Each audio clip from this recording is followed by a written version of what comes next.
Ooh, Lord, that's all right.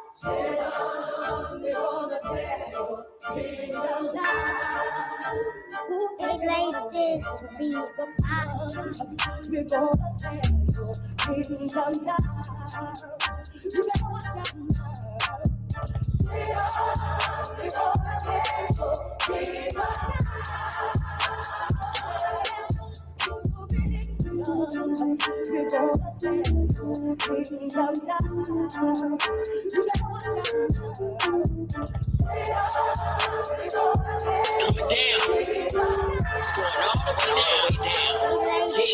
Let go. It's going down like ting, didn't get no help, no favor. Y'all gon' beat that like Sailor, avoid the whore, Margaret Sanger. Look, yeah, it's going down like a needle in the skin, about to draw the blood out there. It's like go, yeah, it's going down like domino. Nah, he ain't playing no bingo. Pull up on him, take everything from him, get his soul back, spiritual depot. He ain't getting that back, no Nino. Big girls rockin' bimbo.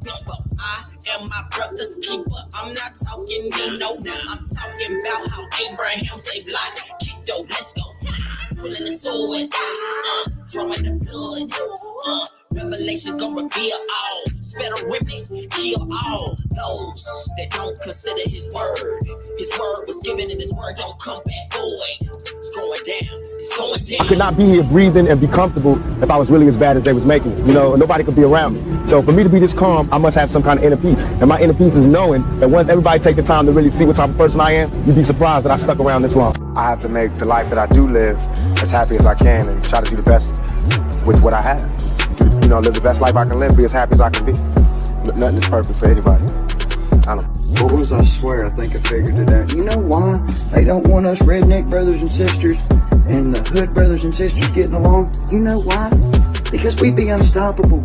I'm telling you right now, we would shut shit down.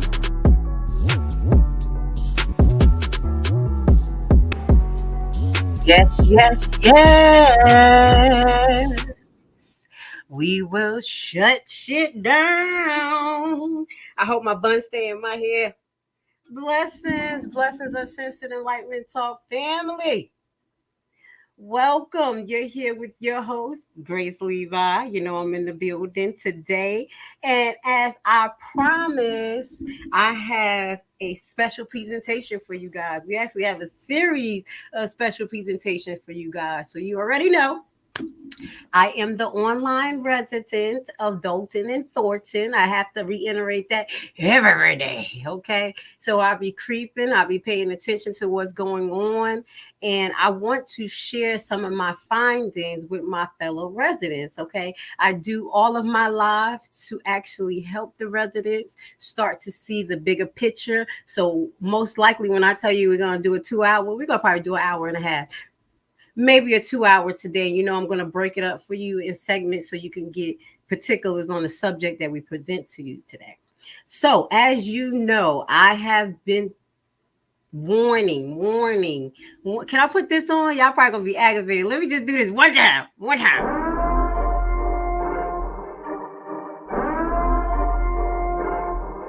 Warning. I had to put the screen straight black because I'm a blackout for the next couple of weeks. So basically, my main concern is the safety of Dolton residents as well as their financial integrity. So, you know, we go between that. We've been kind of showing the numbers. You know, I'm glad that y'all liked the live that we did last week because I am still inquiring about Mr. KP. So please, guys. Make sure you follow up, brothers and sisters. But today, what I'm going to start and continue to present is what is going on with Dolton police. Okay. This series may expand, but you see what I got on. Okay. Copland. This is my uncle. This is my uncle's shirt. Yes, I'm presenting this because I don't want the cops out there to be mad at Grace Levi. You never know when I have to travel. I still respect what y'all do, but y'all do know that it is corruption in everywhere. And we're going to highlight that corruption, okay? And hopefully we'll be able to highlight some good cops later on. But Copland, I want y'all to watch that movie. Now, this movie came to me when my uncle passed away, and I was looking for movies that he may like. He was a movie buff. He was an ICE agent. He worked for the feds. He was a Department of Correction officer in the federal prison, all types of stuff. He had a long career, okay? And I already told you, me and him was close, but not close because of the way that we thought. But I had respect for him and what he did, okay? Now, I'll highlight that because I know good cops and bad cops. He wasn't perfect. Probably mad at me. I think he was a sexual deviant. But that's outside. I'm just keeping it real. Okay, nobody's perfect. But when it came to work, he didn't play that. So I just wanted to share a story with you guys before we get into what we're going to show you about Dolton police, because I want you guys to know that I do have respect for the police. You know, I do have respect for, because they're frontliners just like me. But like I said, as heavy as the weight is on me to do right in my industry, it is heavy on you guys. So basically, a short story of my uncle. He's in Brooklyn. It's snowing out there in Brooklyn. Him and his buddies are going to go get this guy who have a warrant. So they already been staking him out. This was a story that was told to me on his at the wait, and it was just amazing. So boom, basically what ended up happening is that my uncle went through the back way, and the guy went, one of his buddies went through the front way. Now when he went through the front way to get this gentleman out of the building, he ended up falling. Okay, so he bust his butt on the ice, literally could not move. He sprained his ankle. Just so happened the gentleman who they were looking for came out, and he saw the cop on the floor. Now they're undercover. Okay. So he like, you okay? This, that, and the third. Yeah. Now what's happening in the background while the first officer falls, my uncle's in the back jumping the fence, and his self jumps the fence and fall on both of his shins and literally sprained his shin. Okay. So he's walking now to the front on his tippy toes in pain. He didn't know he like shattered his shins, or I mean his heels. I do apologize. His correction, his heels. He fell on his heel, not his shin, his heel. Okay. So he shattered both of his heels. So when he ended up going to the front, he looks and he see that's his guy that he has to arrest, but his guy is helping his buddy get up. Okay. So my uncle says, to the gentleman, like, hey, thank you so much. Y'all. He like, yeah, he fell pretty hard. I think he hurt his ankle. He was like, yeah, sure. Yeah. I kind of fell too. Yeah, I think whatever. He's like, yo, so what's your name? He was like, yeah, my name is this, that, and third. He was like, yeah, I have a warrant for your arrest. Good. And everybody was like in shock. His partner, my uncle like, listen, we just gonna do what we do. The guy like, what the yo? So this, I'm telling you this story because my uncle stand on his shit. It is what it is. You got to do what you have to do. Sometimes you don't cut corners, and I'm not saying I'm a sticker like him, but I really respected that, how true he stayed to the game. And it was pretty funny because he was up for a couple of weeks, him and his partner being all stupid, falling on the ice. You see how God works. So I shared that story to you to let you guys know I understand what they go through, and it's not easy. But what we're going to get to is a series of stories that involve the Dolton police station. And this actually has been occurring way before Miss Tiffany Henyard. Let me put my sister on the screen. You know she being investigated, right? Hit the like button, just to remind you guys. So with that goes to say, this has been going on way before my sister as well. Okay, before Tiffany Henyard. So I want to highlight that because my concerns is the actually Dolton residents. Okay, because I know how it is to be around cops who were rogue, and that's not specifically in my personal life, but seeing it happen in Newark, where cops would rob the drug dealers, and I heard these stories specifically from my brother, running the streets. He'll say, basically they're run up on him 3-4 times a week, knowing that he's doing whatever, and they're taking $600-$700 off of him. And then the cops will say to him, how much money you got on you? And he like, if you can't guess it, you can't get it back. And literally just keep their money, or they'll or they'll pick them up, take them out of their neighborhood and bring them into a beefing neighborhood, knowing that the Bloods was beefing with Bloods and Bloods was beefing with Crips. Okay, this is what I was seeing in Newark. That was one of the reasons why I had to get out, because I did not want my son involved. And either way, it looked like it was corruption on both sides. Okay, that was my main thing, and also to tell you guys, when you have family involved in that type of stuff, it's a risk factor for everybody.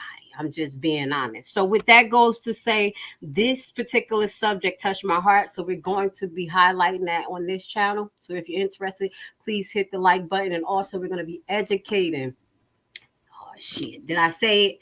No, we're going to be enlightening. I'm not going to use Tiffany Henyard word like, don't talk about educating. Don't talk about it. No, we're going to be enlightening people how to approach different issues. Okay. So we're going to be giving you resources as well as the broadcast goes on, different broadcasts about where do you make your complaints, what to expect, and how to stand up for yourself. Okay.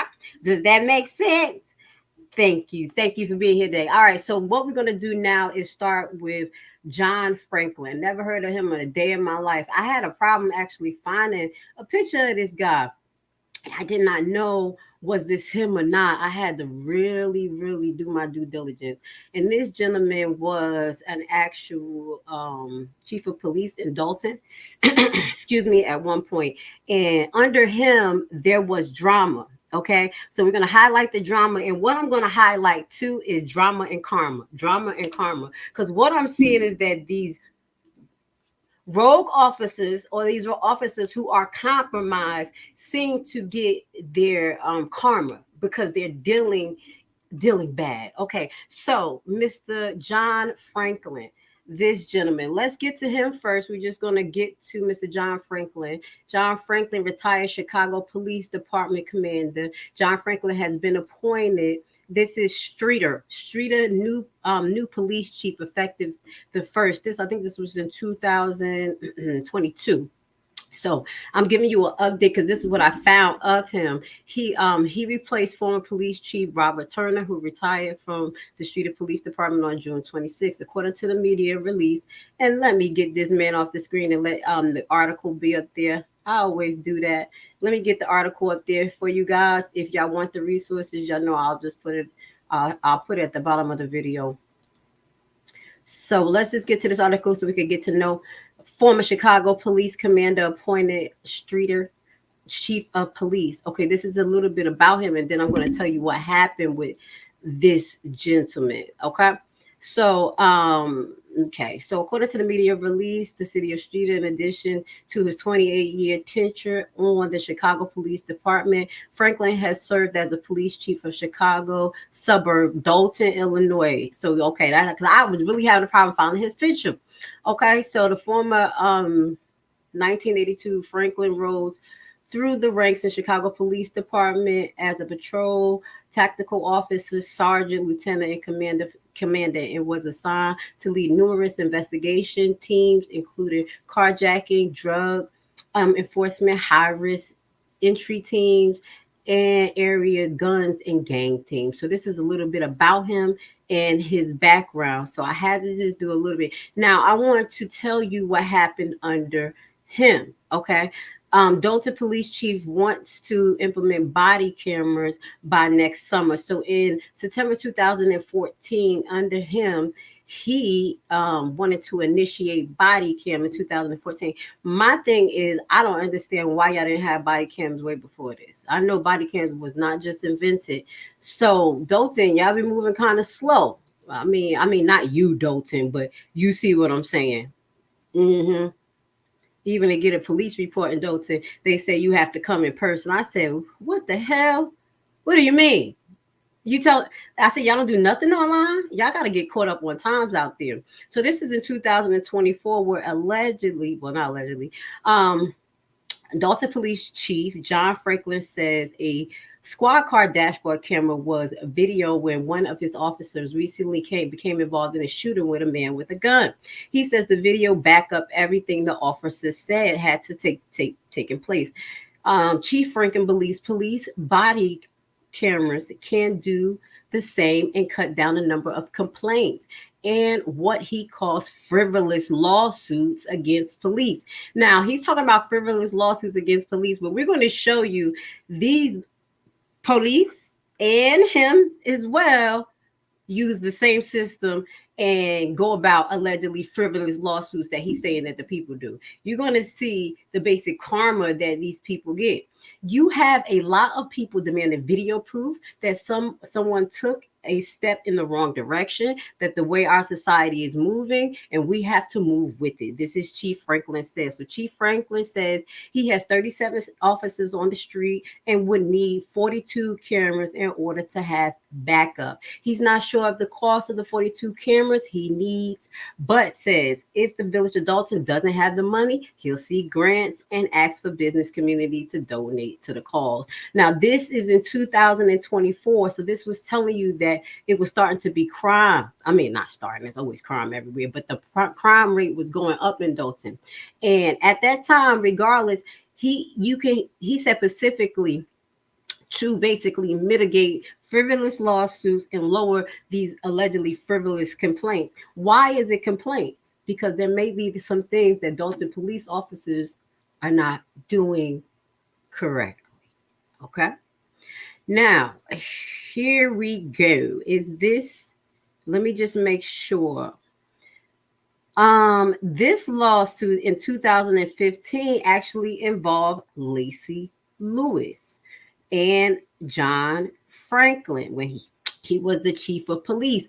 And it's so crazy that Mr. Let's put him on the screen, Thick Leg Lacey would be wanting to sue Dolton at well. I could get those.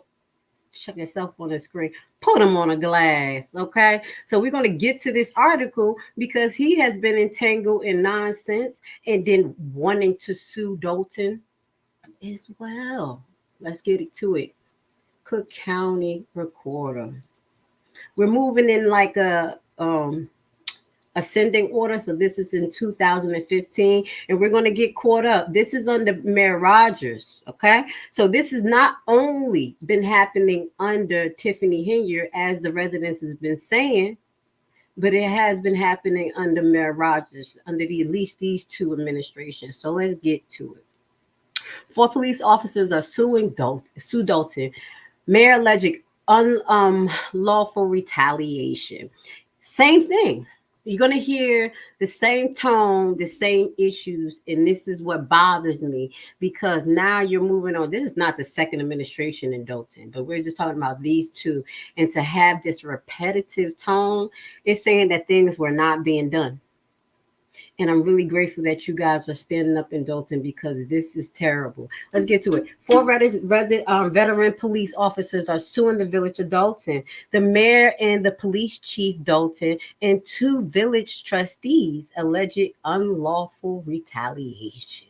This involves the trustees and not the ones from now. Okay. Ronald Berg Sr. is Ronald Berg Jr., Lacey Lewis and Paul Gardner filed a lawsuit August 28th in Cook County Circuit Court against the village of Dolton, Mayor Raleigh Rogers, Police Chief John Franklin, and Dolton trustee Catherine Bindell and Robert Pearson.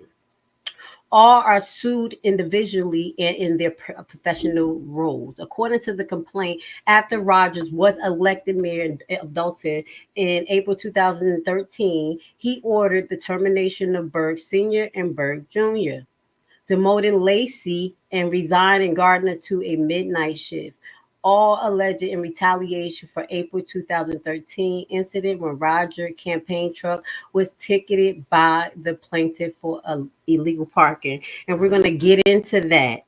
Okay. We're going to get into that. So this is what's been happening. This was happening under Rogers and this was happening under Mr. Franklin. Okay.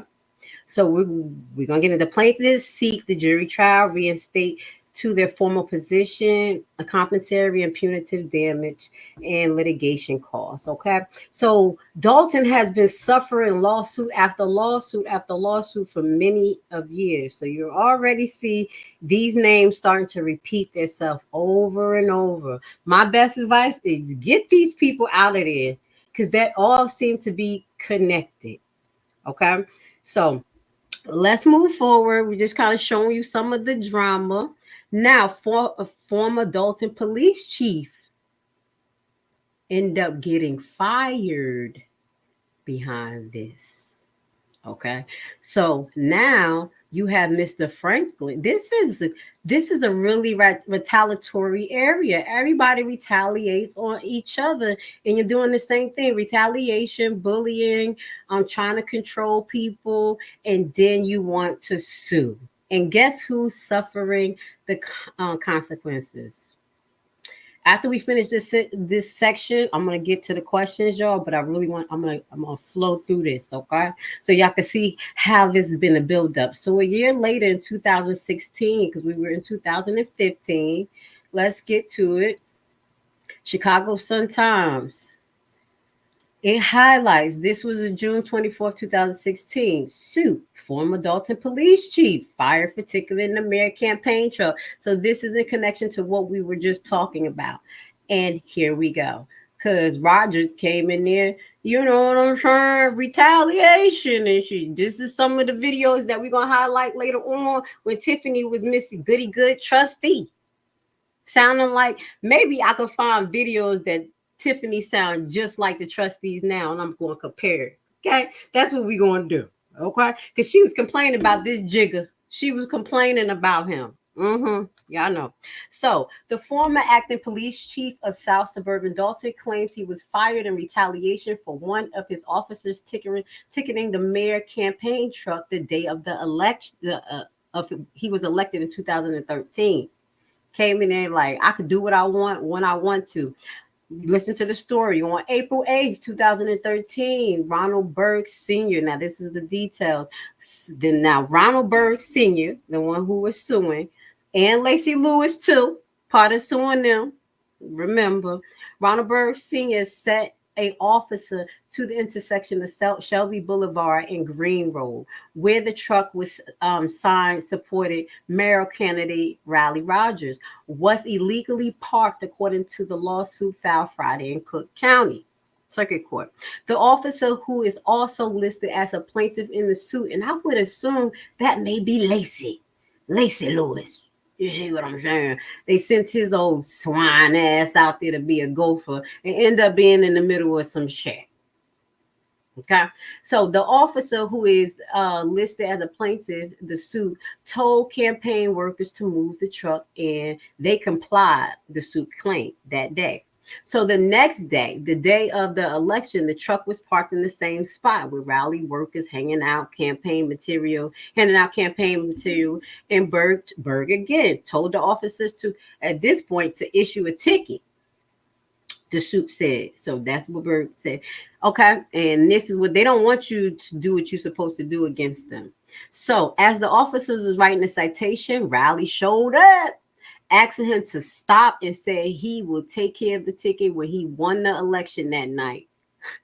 The suit said the officer wrote it up anyway. Riley did win the election, and on May 9th, he fired the chief of the department. Berg's son and the former part-time officer, who goes by the same name as in the plaintiff in the suit, later was fired, as well as Berg claims. The suit alleges that John Franklin, the current Dolton police chief, and the defendant in the suit said at the time that they got his daddy, and now they got him. Okay, we got your back. We got your back. So two other officers listed in the plaintiff's claims, they were demoted, and as we talked about, carried out Berger's order. Dolton Village officers did not immediately respond to requests of the incident. So it started off with those officers, and then it ended up leading to Mr. Let me make sure that y'all know I'll be messing up people's name. Mr. Franklin being fired. Okay. So what we're going to show you is a pattern, okay? So now y'all learned a little bit about Mr. Franklin, who was under Rogers, and now we're just going to get into what's happening as time goes on in Dolton. So this is, I skipped over a few years, but this is 2019 because it's kind of hard to find stuff. I be just trying to, I try to find the things that's in the public. so I can make it make sense for you guys. So you guys can go research this and know it ain't no nonsense. I make my suggestions on what I think is happening when we put context clues together, but this be the proof of the nonsense that's going on. Okay, so this is a little highlight of what's going on in Dolton in 2019. But hold up, before we do that, let's get to the comments, because y'all know I'll be going in 20 minutes in. Y'all know me. Blessings. Honeymoon, A Spock, Mouse Toes. Blessings to you, Kathy Fields. Blessings to you, Javar. Blessings. Don't be making me smile.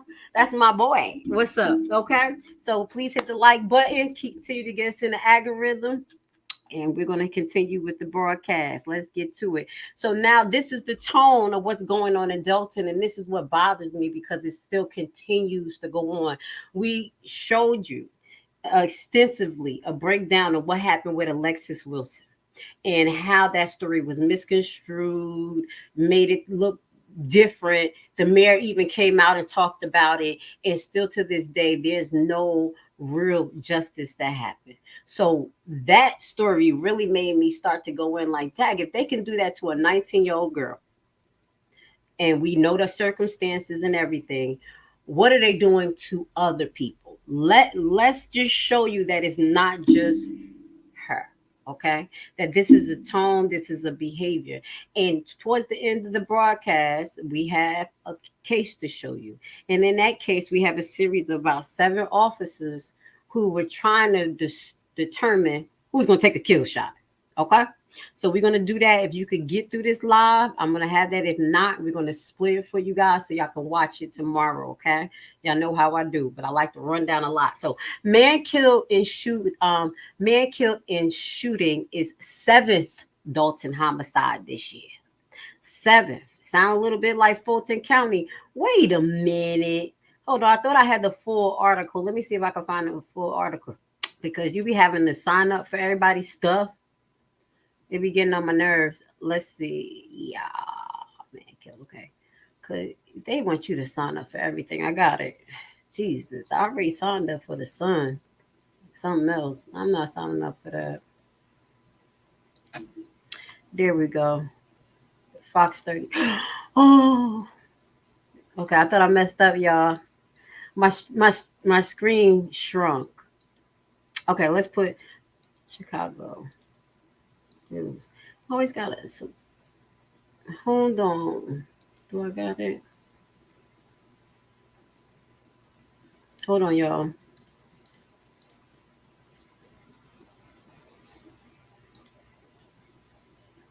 Give me 1 second. I think I clicked out of it.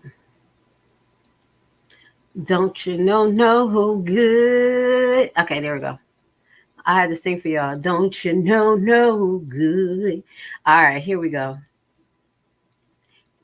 Don't you know no good? Don't. Okay, let's go. Man killed in a shooting is 7th Dolton homicide this year. This is September 3rd, 2013. Y'all better not make me have to sign up for you too, because they be over here. Gotta do subscriptions. Where's the article?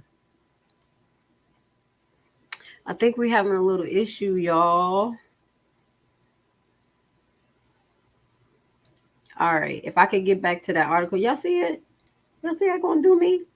Blood of Jesus. Where'd that article go? Let me remove that off.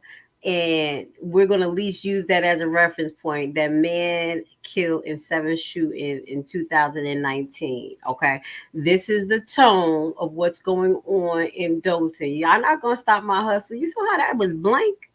Now, this is another one that I had up. Suburban woman arrested raised concerns about how police treat mentally ill people. Okay. And let's get that up there. So it's telling me this is November 13th, 2019. It's starting to show a trend for me. That's what I'm seeing. I'm seeing a trend.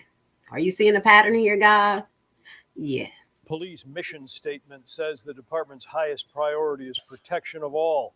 Less than 2 weeks ago, on a snowy Halloween afternoon, And the arrest of a suburban woman on minor charges is raising questions about the protection of those who are mentally ill. Some of this video obtained by the I-Team may be unsettling. She got my order wrong. They spit in my food. It started with a police call for an out-of-control customer at a fast food restaurant. Do you need medical? I'm fine. I just want to go home. The woman was taken into custody and put into a police vehicle. I'm mentally ill. I'm on papers for being mentally ill. If you run my hand, I'm mentally ill. What kind of mental illness do you have? She told police she was bipolar and on medication. The I-Team has decided not to use her name or show her. On the way to Dolton's police station, she became emotional and more agitated. Stop it! At headquarters, they walked her inside and removed the handcuffs, but as police filled out paperwork, she grew angrier.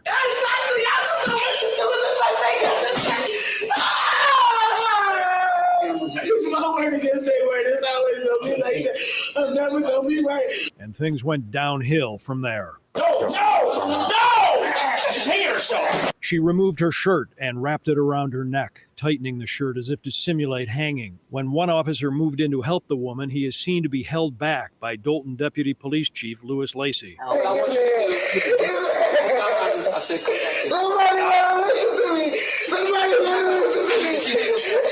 She tried to choke herself out and she'll just pass out. She'll be fine. Then an officer asked if he could help her. Deputy Chief Lacey replied, "No, not yet," and told her to put her clothes back on. You're just gonna pass out, baby, and then you'll start breathing. About 10 seconds later, she began calming down, and in a half minute, she was putting on a sweatshirt. She didn't pass out. Let her choke herself.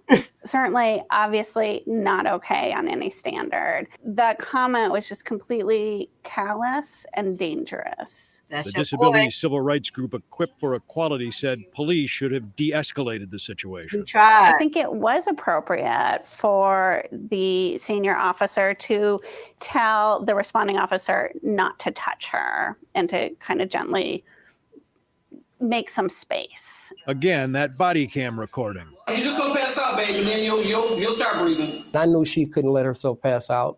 I knew that what would end up happening is she would end up just bringing the shirt down like she did, and then she would stop. How did you know that?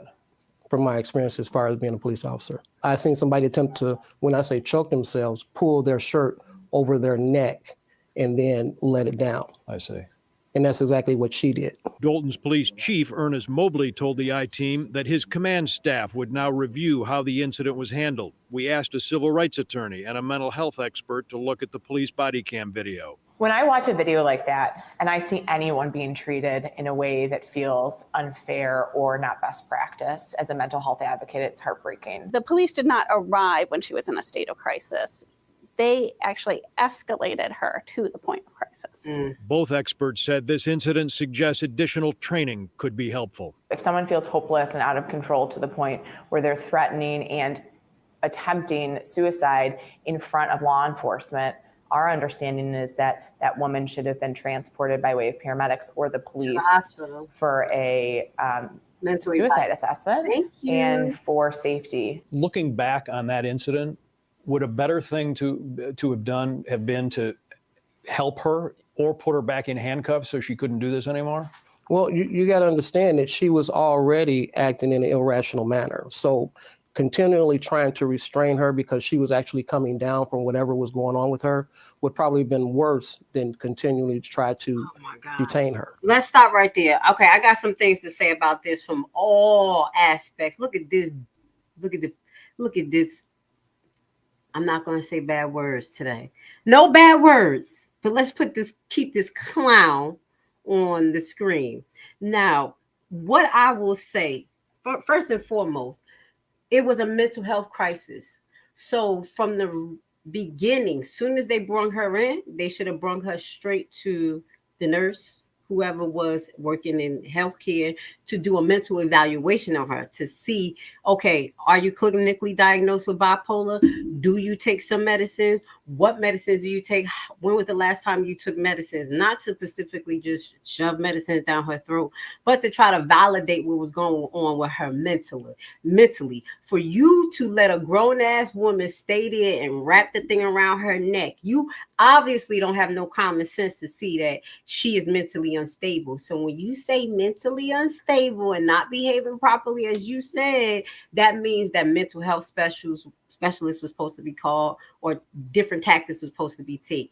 Now, as far as, let me see, the lady wrapping her thing around her neck like that, in a healthcare setting, I'm just telling you, we would have intervened. We would, more than one person, we would have possibly, if she was kicking and fighting, to grab her legs, to grab her hair, and try to cut that shirt off of her so she won't hurt herself, and then put another gown on her and put her into wherever she needs to be. This is from a healthcare perspective.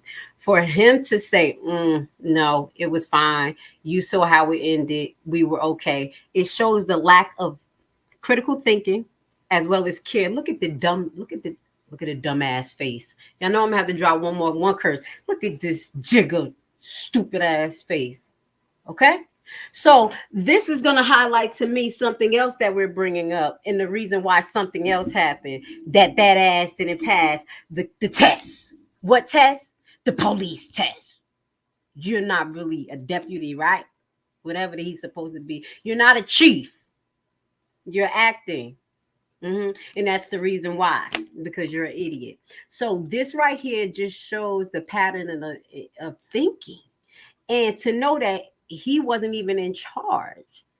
And Miss Dodo Bird Henyard, I'm gonna just be real, literally let this man be in charge. All right, this is some backup, and as you see, Lacey is involved in a lot of this shit, even back from the first chief of police. Okay, because his stupid self want to just be a follower and do what somebody say, and now you involved in a lawsuit. So this is Lacey, but we're not going to totally get totally in Lacey, but that involved Lacey. He wasn't the chief of police. I'm just showing you a history. Now we're moving up into the timeline now.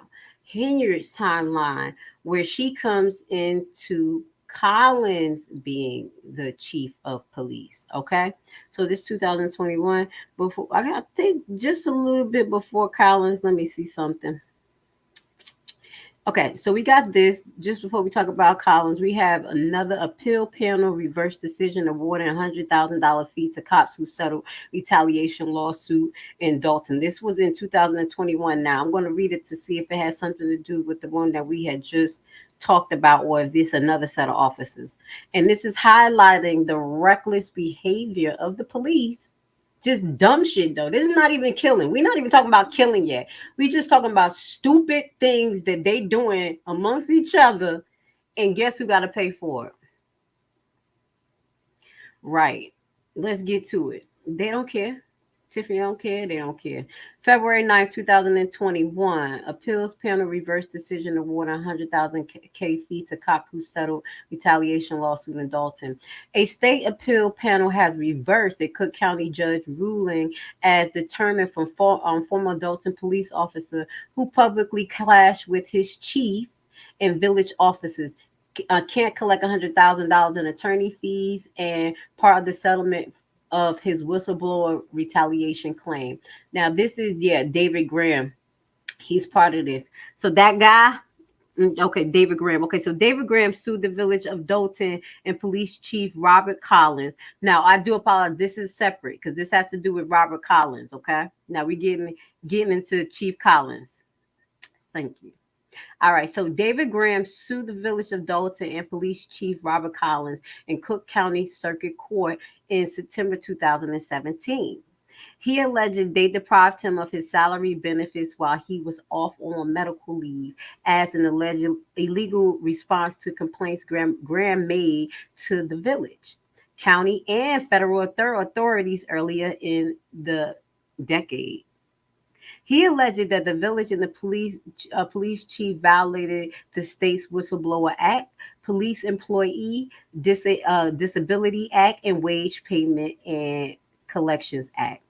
The leave, which started June 2017, was attributed to a lingering injury from a head injury he suffered while on duty in 2014. According to the court document, Graham first made whistleblower complaint in 2010 to FBI. I wonder what that was about.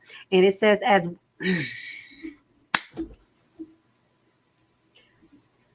you know why I stopped? The FBI already know what's going on in Dolton.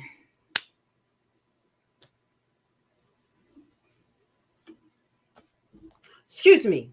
I'm saying this is like, why aren't they running by this point? It is 2024. This is 14 years ago, where Graham first made a whistleblower complaint in 2010 to the FBI.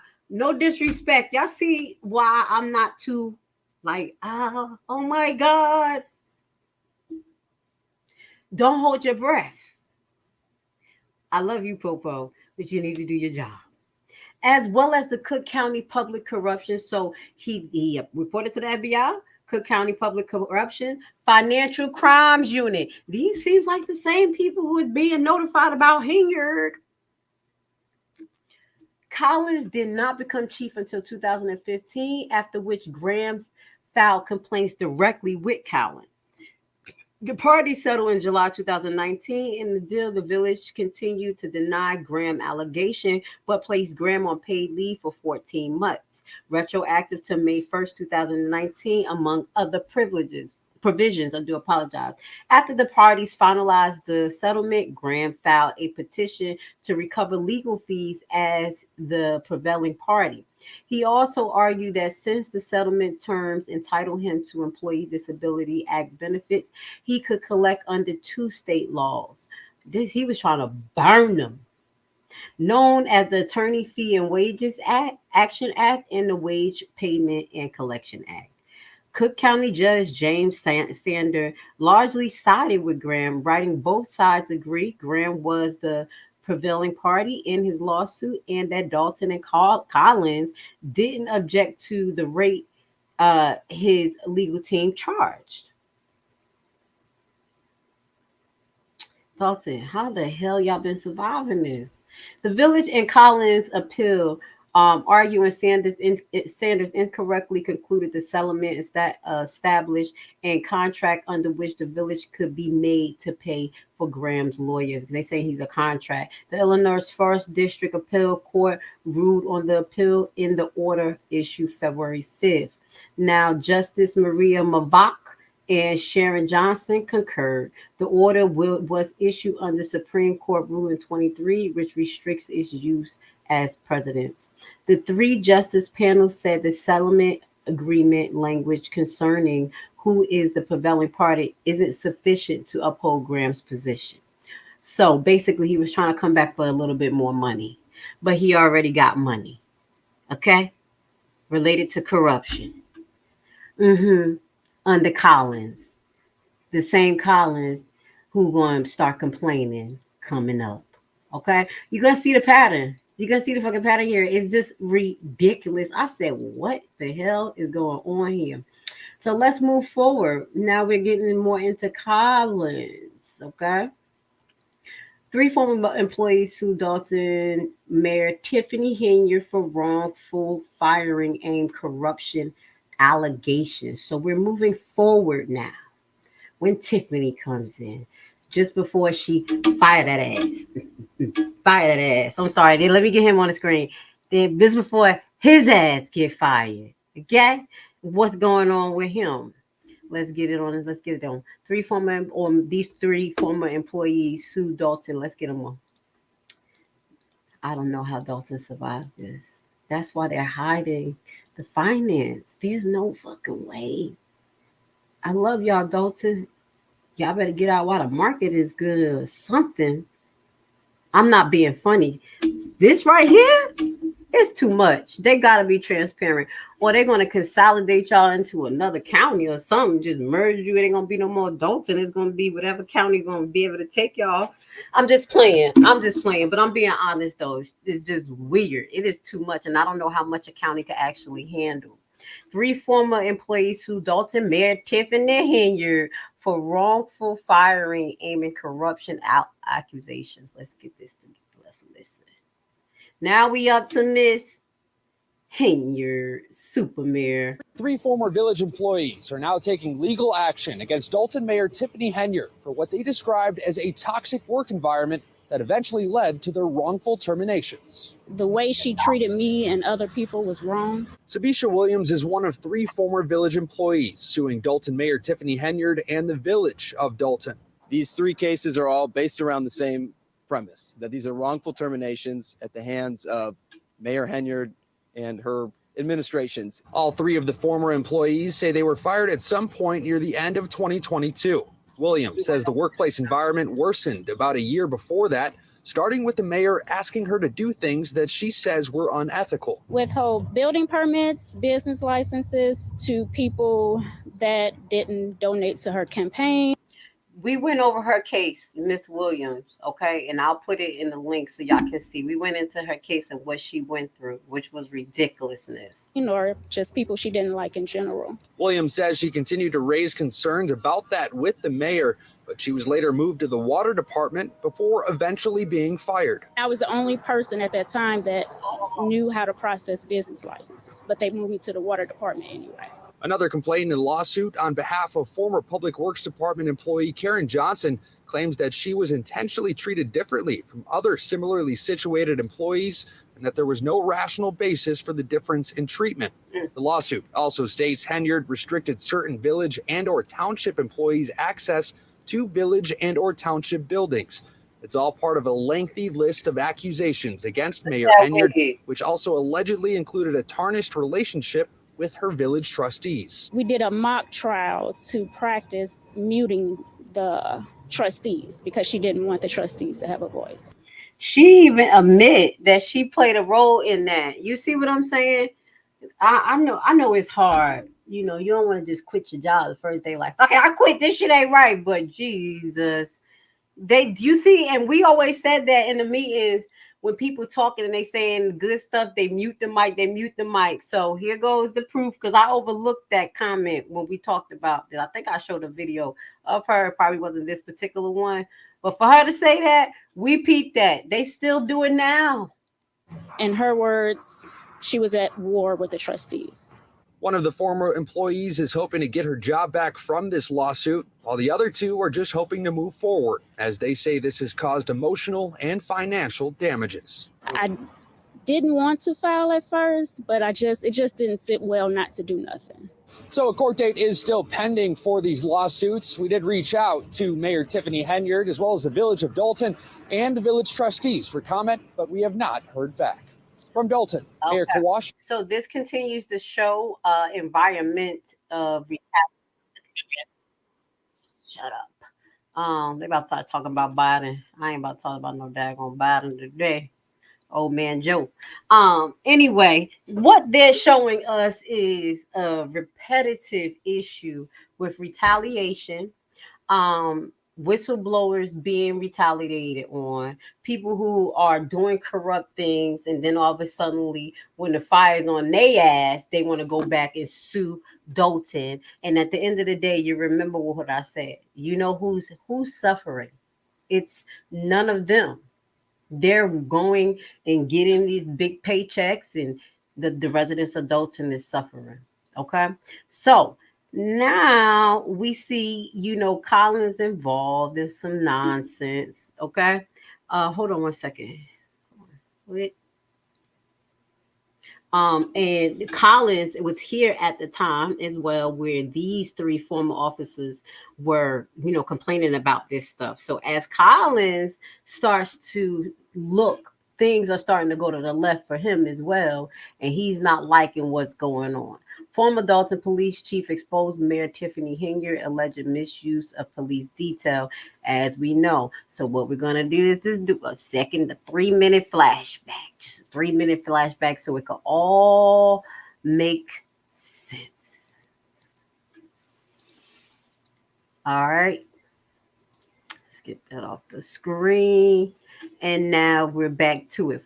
So let's see what's going on with Collins. Now you see how's going on Collins. Now, we're going to try to get into Lacey, but I'm going to need y'all down in Dolton to put y'all feet down on the ground, figure out what happened to that joke. But right now, let's talk about Collins. Let's play this video real quick. Those officers to be on the street fighting crime. And instead, we have several officers that are riding around protecting the mayor. The former police chief in South Suburban Dolton is speaking out for the first time to just one station about Mayor Tiffany Henyard's controversial police security detail and how it impacted his ability to fight crime. Last year, a Fox 32 investigation showed how that detail is taking officers off the street and costing taxpayers thousands of dollars in overtime. Dane Placco continues his investigation, exclusively talking to the former top cop who tried to put a stop to it. But let's just highlight, did you hear all of the bureaus of investigations that were made aware of what's going on in Dolton in 2010? I just want to highlight. So now we're going into 2024, 23, and here we go again. The manpower was just very stressed and critical to the point of almost breaking. Former Dolton Police Chief Robert Collins spoke to us from Florida, where he's taken a new job after being fired by Dolton Mayor Tiffany Henyard late last year. But Collins says he remains frustrated by what he experienced leading an undermanned, overworked police department, while Mayor Henyard demanded a large personal security detail. You know, wrong is wrong, and there's a time to hold people responsible and accountable for their actions. Last year, a Fox 32 investigation followed Henyard's detail as Dolton police officers drove her from morning till night, often to her second taxpayer-funded job as Thornton Township Supervisor in South Holland. Through an open records request, we found the officers assigned to Henyard racking up hundreds of hours of overtime, costing taxpayers tens of thousands of dollars. But at some point, it would be 2 officers or 3 officers, and depending on if there was some type of event, it would be more officers. That's for a town of a little more than 20,000 people that's struggling economically. All right, we're not going to watch the full video because it's a 4-minute video, and y'all know what has been happening with him. As far as he got to the point that he started to complain about Henyard. And usually, hold on one second. He has a few officers. Look at the date. This is February 6, 2024. And then short August prior. This is the video. This is what I should have showed you prior. Okay. This is him February 6, 2024. That is Mr. Chief Collins complaining about her. But a year prior, here we go. Where we at? Hold on one second. Did it knock off again?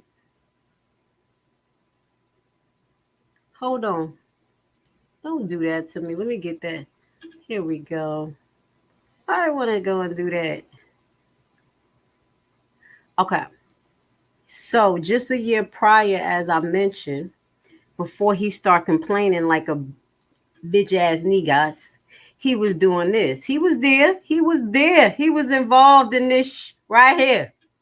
I'm sorry. Y'all know I'm going to have to turn it up just a little bit. Right here, Collins was involved, and then a year later, because this is August 16, 2023. The other thing that we just showed you was 2024. Like, oh my God, you're just spending too much money, this, that, and the third. We can't get nothing done. You wasn't getting that overtime. That's what I think. And you was jealous. But prior to this video, Dolton Mayor Henyard is accused of using police for political retaliation. Was he not there at that time? Okay, so residents, Village of Dolton trustees, Dolton Park District's commissioner came together for a press conference yesterday, and all of them alleged Tiffany Henyard, mayor of Dolton and Thornton Township supervisor, had been using the Dolton Police Department for political retaliation against residents, trustees, and Park District commissioners. The latest in their alleged retaliation occurred the past week when she unlawfully told the village police department to shut down a car show scheduled to be, y'all remember that, because she was having an event. Fucking party girl. Okay, told the village police department to shut down a car show scheduled to be held on Park District property last Sunday. The Dolton police installed 4x4 concrete cube barriers across both entrances into the Park District's parking lot. The station police vehicles at those entrances prohibited any vehicle from entering the district property. Henyard, according to the individual in charge of the car show, had sent the police officer and other employees to the village to demand he remove the car show to a few blocks down the street to one Henyard's Township event in order for it to appear more people were attending the Henyard event. He refused, and the barricades went up. So, who was there and who let it go down? Maybe this jigger. Y'all know I'm telling. I'm telling. Who? It was you. It was your following her orders. Did you put that in your lawsuit that you did that? Retaliation, sir. You're part of it. What is this? Let me see what this video says. What is this? I'm good. No. Oh, no, we're not about to watch 35 minutes. So we know what happened there. And Mr. Man was involved in that. Talking about they using all the money. Oh, we don't have police on the streets. You been knew that. You been knew that when you were sitting right at that park, sitting there eating ice cream, not letting nobody come in and had a car show. So here we go. Ex-Dolton top cop says Henyard fired him because his wife is friendly with political opponent. This is February 5th, 2024. Now, let's get to this. Hold on. I'm about to just move some stuff around, y'all. This gets good. I get so much. We get so much on here. You do too much, girl. You give me too much content. Yes, too much. Every time I could find, I got millions of things to do on this girl. You will keep me busy. Let me educate y'all. All right, y'all got no damn behavior. All right, I'll get y'all aggravated and shit. Here we go. So February 5th, 2024, ex-Dolton top cop says Henyard fired him because his wife is friendly with political opponents. The former police chief of the village of Dolton had added his name to a growing list of current and former village officers and others suing the village over actions of controversial Mayor Tiffany Henyard, accusing Henyard of illegally firing him last fall over personal politics. On January 29th, Robert Collins Jr. filed a suit in Cook. I gotta say it like that. Cook County Circuit Court against the village. Now you want to sue? Look at your ass. Did you tell him that you was unlawfully behaving with her too? Did you? Because every time people put reports in, it don't get nowhere. Y'all be blocking shit out there in Dolton. Moving forward, Collins is represented in the action by attorney Richard Blass. Whatever. The lawsuit centers on Collins' abrupt outed from the top spot of the village police department last October. At the time, Collins declined to discuss the termination in details, telling the reporter for the Daily Southtown that he understands his fire was under the order of Mayor Dolton Village President Tiffany Henyard. Collins has served as a police chief since 2021, when he was installed as chief by Henyard shortly after she took office as mayor. The Daily Southtown noted that Henyard said that she had hired Collins to develop a comprehensive police plan to fight crime. in Dolton, which she said one of her top priorities was. In recent days, Dolton has garnered attention for high-profile criminals and police incidents. On the morning of January 31st, notably, 4 people were shot, aimed at hell of bullets in the parking lot of an auto parts store in the village. They mentioned this in one of the Dolton meetings, and I didn't go detail by detail in that auto zone, but I'll see if it's something that I'll bring up to you. Rather, according to the lawsuit, Collins asserted that he was fired because Henyard believed Collins' wife was too friendly with people Henyard considered to be political opponents. I need you guys to keep that in mind, because I may got some dirt, but until it's verified, somebody that's in Thornton that's close to Henyard may have political connections. Okay? And that's why the bitch is quiet. And I'm gonna shut up. Once I can verify, I'm gonna bring it to you. Okay? I'm like, why the fuck is this chick so damn quiet? What's going on with her? Y'all remember I asked that question? Go back in my video, figure out who the hell I'm talking about. But it may be something like this, because if you get too friendly with the other side, they on that same shit that the YouTube content creators on. Oh, you my enemy. Oh, da da da da. Whatever. When you have a whole fucking town, excuse my language, to take care of, to help people better themselves, give them resources, do your part, but you want to fucking beef because somebody helping somebody on the other side. If you were so strong, and I'm talking to here, okay, I'm talking shit. If you were so strong in your position, why are you mad that you got a little competition? Why you gotta be this them us? Let's ride. Because your ass is crooked and you can't win straight. I'm just gonna say that. It's the same tone as the people who caused it mayhem on YouTube. The hell? It's the adulting thing. They're gonna have to stay out the damn mess. Yeah, I can't control people like that. Okay? Now, the lawsuit asserts that they should the lawsuit asserts that they should mean his termination violates the Illinois Human Rights Act, which forbids adverse employment actions because of marital status. You're like, girl, it had nothing to do with me. My wife said hi, but you fired me? Damn, Collins like, dang. No, it's because you started snitching, Collins.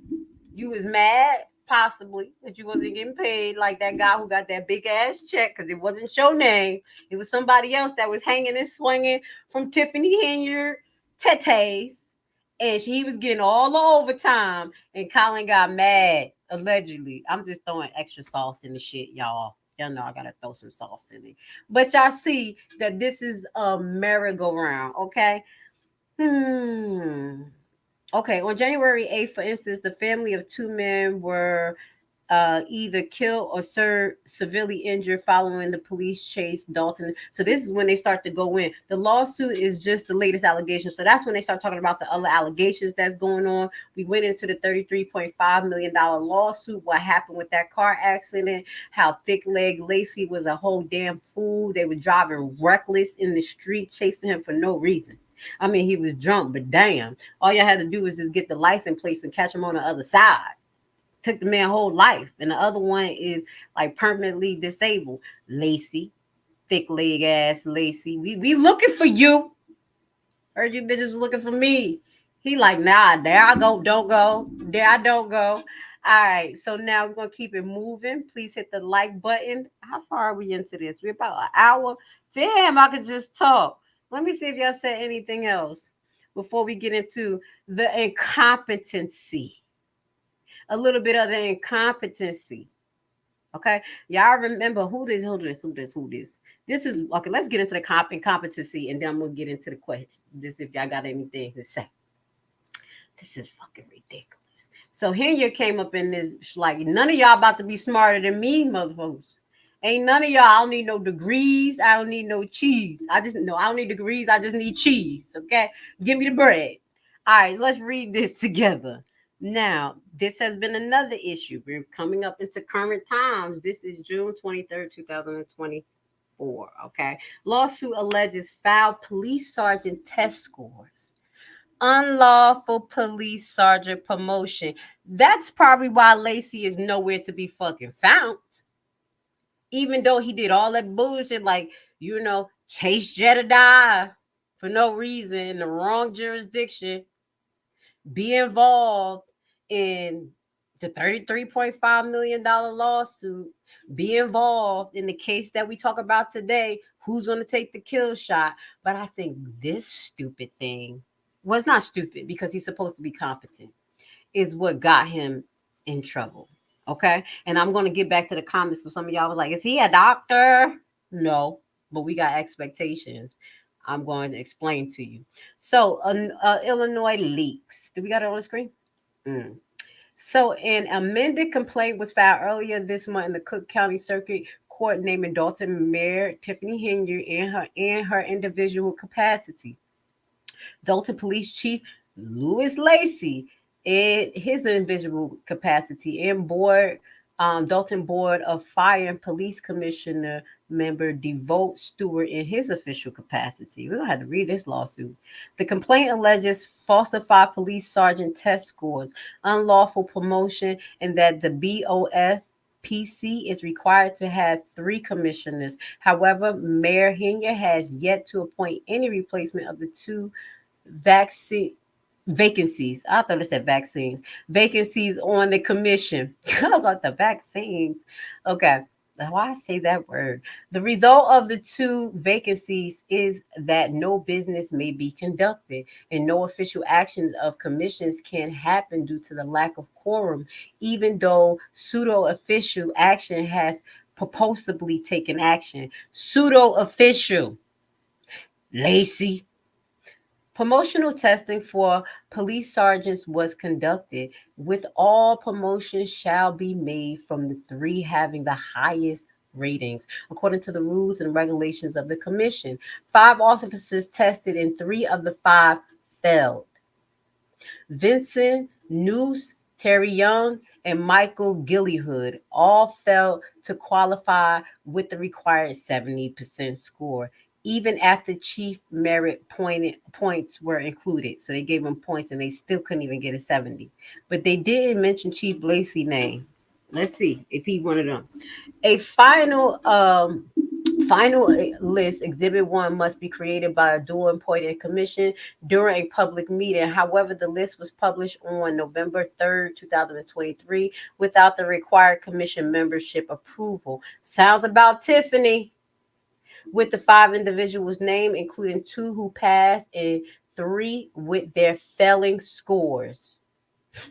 On January 2nd, 2024, Henyard promoted 4 of the 5 from the list to sergeant, even though it was not on the Dolton Board of Trustees meeting agenda. That was the picture that we showed you. We're going to show you the picture again. And even though 3 of the officers have failed the test, the village board never voted on the action. The highest scoring officers was not promoted. See meeting video here. They got the meeting video. I don't want the whole thing. Let's see, we'll find it. Okay, where Henyard opened that she was so proud of them for just passing their test, allegedly knowing full and well that they didn't.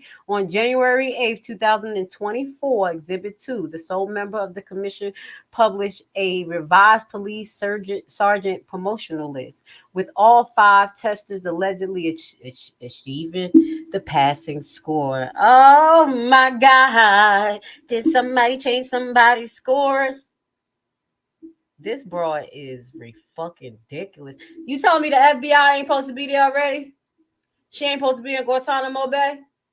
I know y'all watching my page. Help us, please. There was no commission meeting, no commission vote as required. With only 1 commissioner, it should have been impossible to publish a revised list. Here we go from the counts. Memorandum against the village to only promote the sergeant, those who are lawful on the established list. The highest scoring officers was not promoted and is seeking promotion with back pay, and for village to vote on those who were promoted from November 2023 list. Violations of the Illinois Whistleblower Act for retaliation against plaintiffs for reporting this incident in Illinois Law Enforcement Training and Standard Board. So yeah, we're gonna read that. What the hell? Let me see. No, we're not gonna read it right now, but we're gonna look at that. We're gonna look at that in the future. That's another case if it get interesting. Let me see. Can I download this? Let me download it right now. Okay. So you see what's going on here? You see where the incompetence is coming from? It's a continuing incompetence. It's been going on. And let's go get to the comments because somebody was like, is Lacey a doctor? Kathy, is Lacey a doctor? No, Lacey is not a doctor, but I will tell you this. In my capacity, I'm cross-trained. I'm trained on unlawful detention, not in the capacity of the police, but I can't restrain a patient without having patient orders or having a specific situation to happen to actually move to get those certain restraints. Okay, I can't just put restraints on the person's leg and arms and have them like this because they yelling and screaming and shit. No, that doesn't work. You know, it has to be they put us in harm, this, that, and the third. So it's the same thing with police officers. They're cross-trained, not only one in CPR and saving lives. And this is some of the things that you're going to see that they did not do in this case that we go into. And the same thing that they did not do in Miss Alexis Wilson case. And the reason why I say that, because according to the lawsuit, they're talking about the Survivors Act. There was a time that these people have survived and the officers did not do what they were supposed to do lawfully and act in their capacity. So is Lacey a doctor? No, but he has enough common sense and training to know if it's a mental health crisis, that it's a certain specialist that you're supposed to call. Just like if my patient's acting crazy and they don't have a psych doctor, I'm going to call a primary doctor. Like, this is the assessment I did psych. And it's about could you give me something to help him relax? And then we're going to get a consult for a psych specialist. So me working as a frontline worker, I don't have any sympathy for them doing what the fuck they do. Because if I got to ride or die when I'm involved in people's life or death, it's the same thing I expect from the officers. That is people's life or death. You have to get in line and act in your capacity. Feelings out of it, your personal feeling, your personal perspective. I can't do that. I can't come into work if I end up getting an officer and I'm like, they just crooked in the motherfucker, and don't treat them the way I'm supposed to treat them in equal capacity. I'm not doing what I'm supposed to do. So is he a doctor? No, but he had protocols that his ass was supposed to follow. You know what I'm saying? Thank God she didn't hurt herself, start busting herself in the head. You don't know how far these people go, especially with bipolar people. You think bipolar people is just something. When they have a bad diagnosis of bipolar, they're very manipulative. They do things to self-injure. They will set you the fuck up. They'll start banging their fucking head on the wall and be like, she hit me. Bipolar motherfuckers. So there's certain protocols you're supposed to follow with them. So I don't like the way Thick Lacey move. No, he ain't a doctor. He sure enough ain't a good police officer. All right. I hope that answered your question or your comment, because I have expectations for them. That's why I'm going in the way I do. Ooh. Oh no. Do y'all want to see them getting their awards? No, y'all want to see these old non-graduated. Look at the picture. There you go. There you go. 3 of the retards. 2 of them passed. And guess what? They roaming the streets of Dolton, telling y'all what to do, ticketing people. That's where they get all the money from, Dolton, huh? Remember? Ticket and taxes. And I'm moving forward. Y'all know what I'm telling tonight? I don't give a damn. Okay, Dolton Cobb says Henyard police commander violated law by promoting. Okay, we did that one. Okay, we got that one. And now we're going to, what else I got for you? Illinois Super Mayor Tiffany Henyard used cops to harass enemies, put face on protesters across town like a dictator. This was 5 months ago. So this is again. Let's see what the hell is it. What is that? Let's show you her dictatorship. Let's see what this about.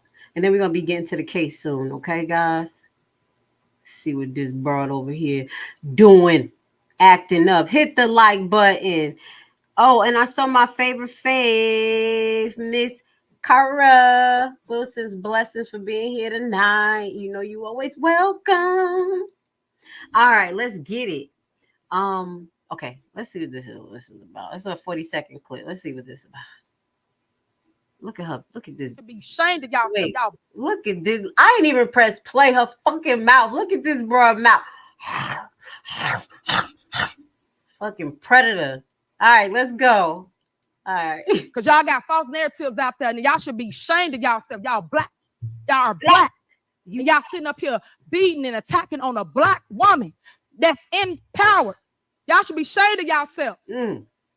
All the stuff that y'all did to get people to come to our community, to just diss and down our community. Shame on y'all. Don't click off my video because I'm playing Tiffany Henyard. I saw that in the comments. Somebody was like, you played her too long. I got to fast forward. Listen to her for 20 more seconds. That's your mayor. Because when I want to attack and take any of y'all seats, I run. I run for the seat. I don't do smear campaigns. I don't do all this mess. It's nonsense. Because at the end of the day, we still got to live in this village. Oh, well, y'all don't live in the village, but we still got to live in the village. Exactly. And you guys still have to live in this village. So please take what I say, not only with a grain of salt, but you literally use it as your ammunition. Whatever you see that fills in some of the holes of the things that you've been thinking about, use it as your ammunition, not only to go to the meetings and say these things and put it on public record, but there are a lot of places that you can report your issues to. Okay, so y'all watching my community page, if y'all really care, slowly but surely, I'm just going to put entities that y'all can report things to if y'all have issues, and put the pedal to the metal. Closed mouth don't get fed. So I do have a few lawsuits that Lacey's involved in. My main question is, right now we can't find the jigger. Let me put his fat ass on the screen. Excuse my language. We can't find this jigger. Where he at? We can't find him. So they have Aaliyah Inc. versus Lacey. Some of the things that he were doing this was 2017. So this was even before. In this story, I'm not even going to bring it up, but basically it sounds like the same thing he was doing with Pablo's unconstitutional seize of liquor license. This was in 2015. So you know who he was under at that time. It sounds like the same shit. The same that Miss Henyard, Miss Gargamel Henyard, let's put her up there.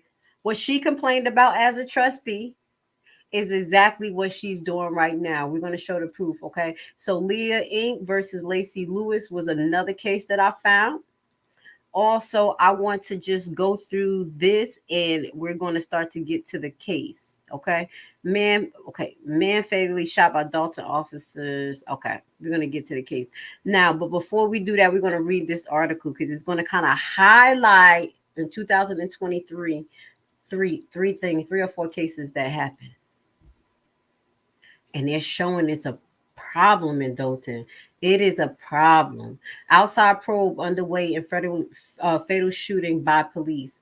So this is altercation with Dolton, Illinois police leave Gary resident unalive. Oh, I hate the way this looked. I was trying to scroll down. Okay, so Illinois, you can see it.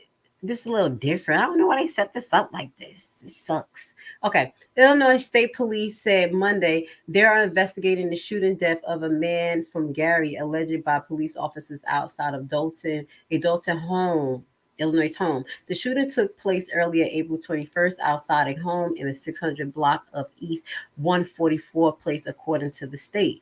Dolton police responded to the call at the home and found man with a gun who refused an officer order to drop the firearm. According to the police, it was not immediately clear if the man had threatened the officer with a gun, because I think that was the one that was sleeping in the car.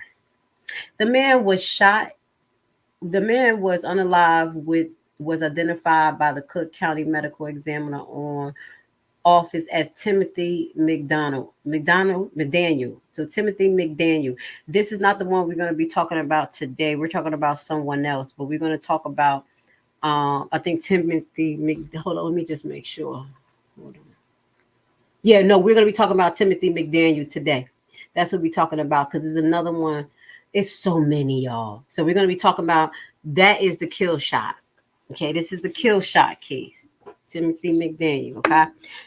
Now, he was pronounced unalive shortly at 6 a.m., April 21st. At the hospital, his unalive was ruled a homicide, according to the medical examiner. Now, we do know that the officers did this. State police said that they were notified at 6 a.m., April 21st, by Dolton police to investigate an officer-involved shooting. The state police said members of its police integrity task force, and that's one of the people who you need to know, that these are the people who are supposed to govern over Dolton police. They're like internal affairs. That's what we call internal affairs in Jersey. Okay, the ones that's over the police. So this entity is called Public Integrity Task Force, and I'm going to put the information in our community page. Yep, I'm telling. Responded, but the department declined additional comments on the investigation. News of officers involved shootings come as news conference was scheduled for Wednesday outside the Dolton police station regarding another shooting death involving Dolton police. The family of 19-year-old Alexis Wilson has a lawsuit pending in connection with the Homewood woman's unaliving. She was fatally unalived by the Dolton officer July 27, 2021. You see how so much stuff is going on around the same time? The same time. During an altercation at the restaurant, we talked about that in detail. The drive-through at the 600 block of Shelby. A lot be going on around Shelby, huh? Jesus Christ. According to the authority, the family filed a civil rights lawsuit that accused Dolton police of causing Wilson's unalive through the use of excessive force without justification. The Wednesday news conference also was regarding the unalive. This is another case we're going to get into. I'm sorry, I had to say this because it made me mad. You give me too much to make videos on, and I'm going to make sure that the public knows what's going on, Dolton police. Don't be mad at me.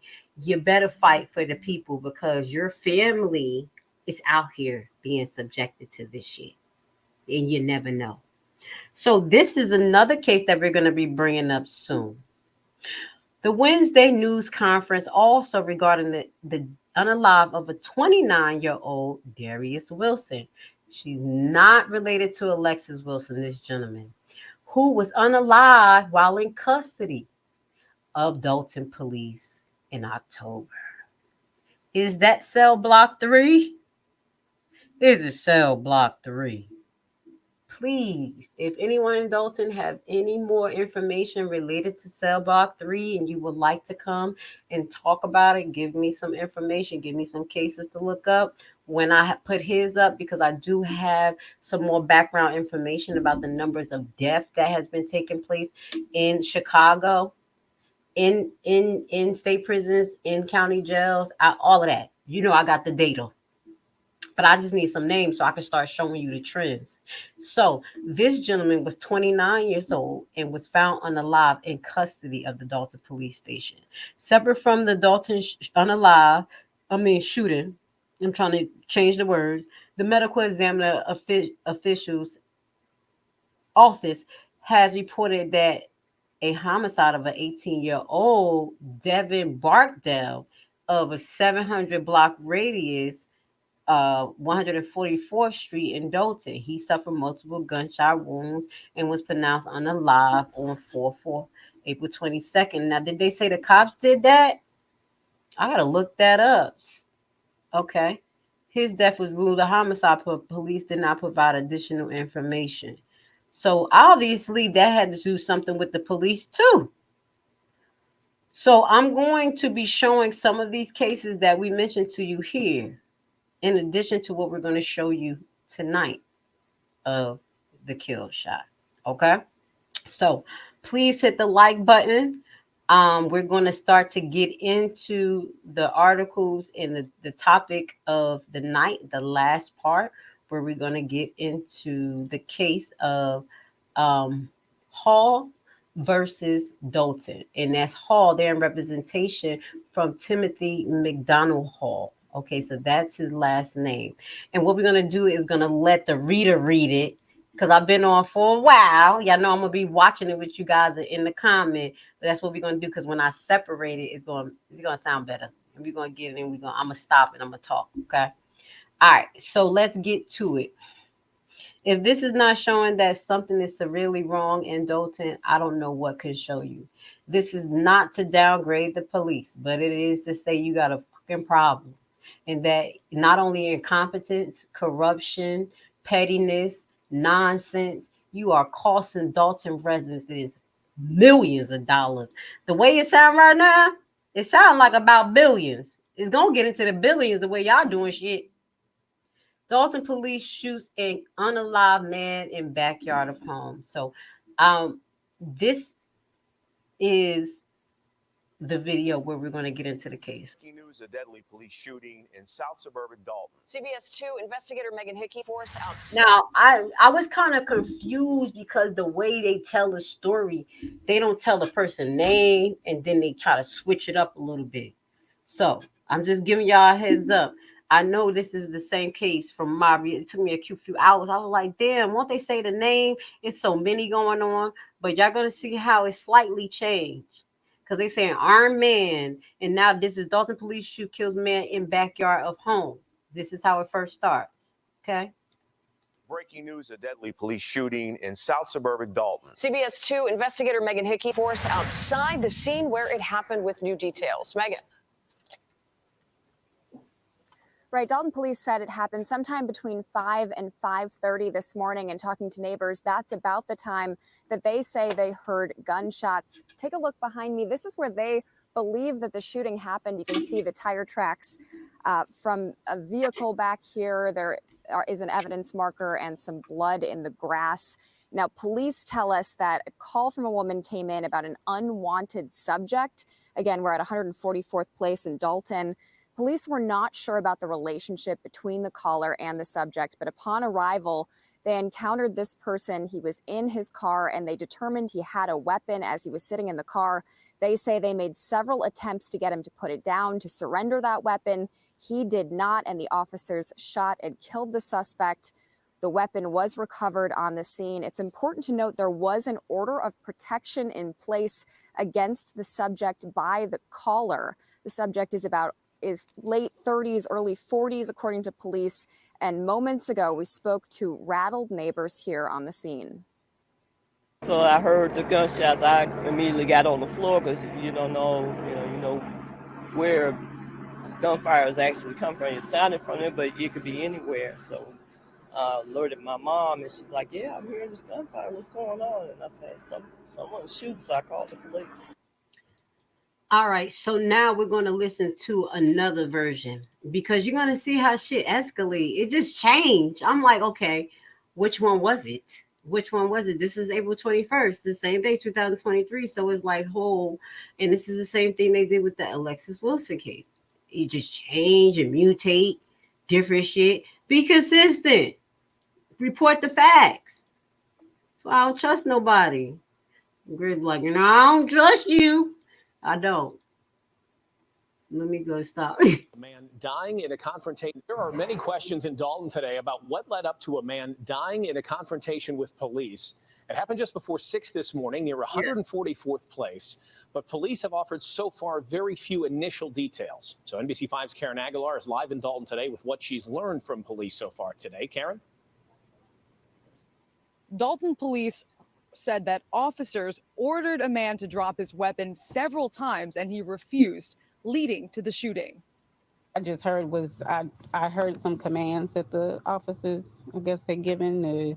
Heard somebody say, like, get out of the car, hands up or something. Then it was just a bunch of shots that rang off. Chloe Simmons says she woke up to gunshots early Friday morning. Illinois State Police says someone was shot by a police officer around 6. Officer said it was an ex-boyfriend, I believe, that got shot. Neighbors tell me they believe the shooting happened right here, a few houses down from where Chloe lives, near 144th Place and Dr. MLK Drive in Dolton. Tire marks are seen on the ground, starting from here and going into a nearby alley. My own backyard is like, what's going on? You know, like that's not good. Medical examiner's office confirms they were killed. The person who died has not been identified yet. They just told us that someone was injured, was taken to the hospital, but it was basically they were in the alley area investigating and in the front here. The Illinois State Police is investigating the circumstances surrounding this incident. Now, you see how we get a little more spin on it. The first one didn't mention that he had a gun, and now this one mentions that he has a gun. And then we're going to get to, is it another one? One more. I think they said several times. Okay. Hold on one second. I don't want to play the same one with the girl. Okay, no, but this is a little bit different, y'all. It does have that same girl in the interview, but we're going to listen because you know how they be taking people interview and they just split it up. Let's listen. This is a little it's short. On the side of my Judy, because this is a police-involved shooting, it is up to the Illinois State Police to determine whether Dolton's officers acted appropriately. But while the investigation itself is in the hands of a third party, detectives here were able to provide us with some information about what led up to the shooting. It was an early morning call for help that police say ended with a man dead inside his car in an alley in South Suburban Dolton. Residents woken up by the shouting and gunshots. The commands were so loud, like they literally sound like it was in my backyard. And that's what got me up. I'm like, who is in my backyard? And so when I kind of got up out of the bed and sat on the side of my bed, I just got to stop and ask something. Bullshit. Okay. This is what I notice cops do. Okay. They'll grab you. Get your hands off my gun. Get your hands. Stop resisting arrest. And you be like, wait, what the fuck? I'm not doing nothing. So I don't want to hear that bullshit. This is part of their MO. And you be like, I'm not resisting. Get down on the ground. Fucking bullshit. I'm sorry. It makes me mad. It does. Let's finish listening. And then that's when I heard the gunfire go off. I was told by an officer that they got a call for domestic a few times during the night from the neighbor. And when they arrived on scene, the man had a gun. The dead man, say police, was the ex-boyfriend of a woman who lives inside this home and that she had a restraining order against him. Investigators telling ABC7 when the first officer arrived on the scene, they approached him inside his car and saw he had a gun. They opened fire only after officers' repeated calls to drop the weapon went unheeded. Well, I heard the gunshots. I immediately got on the floor because you don't know where gunfire is actually coming from. The shooting hitting a bit too close to home for some of those who live here. I don't know them. I don't know them very well. I just know my son does sometimes come outside and play with the kids that live there. All right, I'm going to stop right here too because I'm not going to be biased about any particular situation. We're going to get into the case, but what I will say is that there is two sides to this story because in domestic situations, and it's so crazy because I watched this video of this Spanish lady who was being basically just stalked by her kid's father, being abused, being threatened. She made over 35 police reports, and because he couldn't be served, it was never active.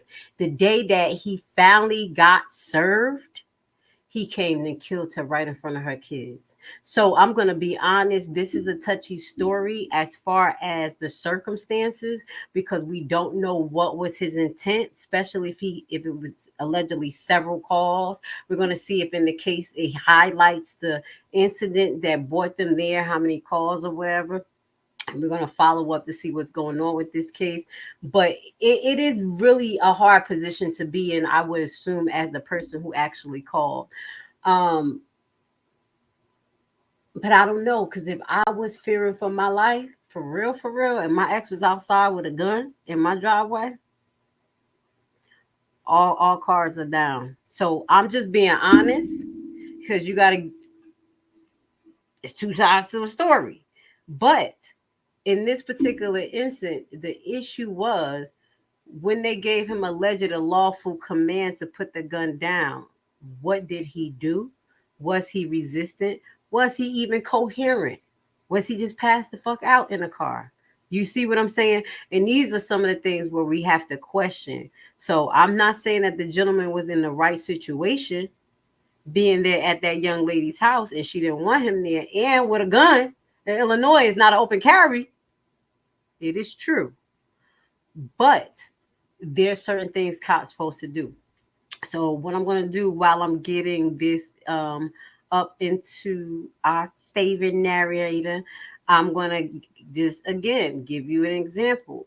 I can't kick patients' ass. I can't just poke their ass with a needle. If they're acting crazy, they're swinging on us, I have to go through protocols. I have to call a doctor, have to find a safe way to restrain them and protect myself, but not cause harm on them. And this is what the police are supposed to do in the same capacity. So I don't appreciate none of this shit. If I gotta fucking behave, you gotta behave. This sucker, this motherfucker right here, excuse my language, this motherfucker right here need to behave. All these right here, her and them, period.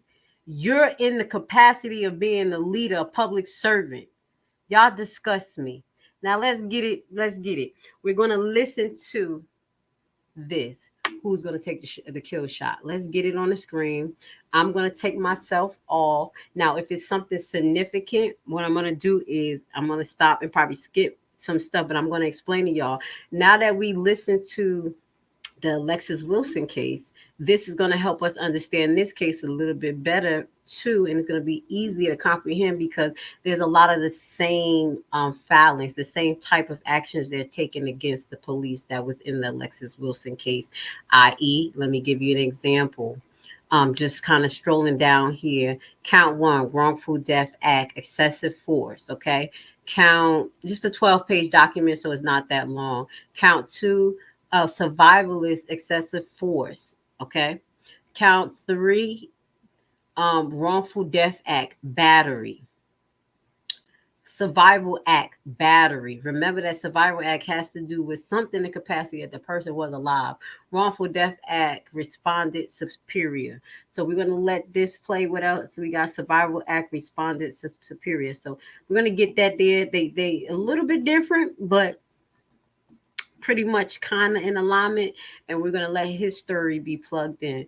Now, what troubles my blackers? What troubles me, honestly, this is filed February 2nd, 2024.